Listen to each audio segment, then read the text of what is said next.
இந்த மாரி ஒரு குழம்ப நீங்க ட்ரை பண்ணியிருக்கவே மாட்டீங்க. நெல்லிக்காய், நிலக்கடலை, மஞ்சள் பூசணிய வச்சு சூப்பரா ஒரு குழம்பு எப்படி செய்றதுன்னு பார்த்துடலாமா?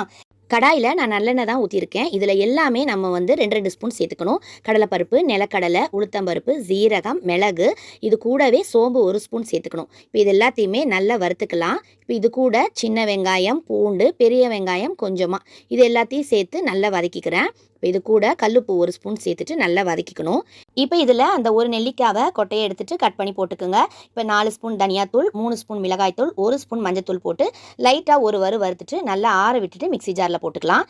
இப்போ இது கூட கொஞ்சமாக தேங்காய் நான் இதில் சேர்த்துக்கிறேன். பாருங்கள், கம்மி அளவு சேர்த்தாலே போதும். இப்போ இதில் கொஞ்சமாக தண்ணி ஊற்றி நல்லா நைஸாக அரைச்சிட்டு வந்துடலாம். நல்லா அரைச்சிட்டு வந்தாச்சு. இப்போ ஒரு பாத்திரத்தில் புளி தண்ணி தான் நான் ஊற்றிருக்கேன். இப்போ இதில் மஞ்சள் பூசணிக்காவை சேர்த்தாச்சு. எக்ஸ்ட்ரா தண்ணி ஊற்றிட்டு உப்பு போட்டு நல்லா வேக வச்சு எடுத்துக்கலாம். நல்லா வெந்துடுச்சு. இப்போ அரைச்சி வச்சுருந்ததை அப்படியே சேர்த்துக்கலாம். நல்லா மிக்ஸ் பண்ணிவிட்டு எக்ஸ்ட்ரா கொஞ்சம் தண்ணி நம்ம சேர்த்துக்கலாம். உப்பு தேவைன்னா இந்த ஸ்டேஜில் நீங்கள் போட்டுக்குங்க. இது நல்லா கொதி வரட்டும். நம்ம இதுக்கு தாளிப்பு ஒன்று ரெடி பண்ணிடலாம். நல்லெண்ணெய் தான் நான் ஊற்றிருக்கேன். இதில் கடுகு, வெந்தயம், கருவேப்பிலை நல்லா பொரிஞ்சதும் இதில் நீங்கள் அப்படியே ஊற்றிட வேண்டியதான். அவ்வளோதாங்க, சூப்பரான டேஸ்டான நெல்லிக்காய் மஞ்சள் பூசணி குழம்பு ரெடி ஆயிடுச்சு. ட்ரை பண்ணி பாருங்கள். பாய்.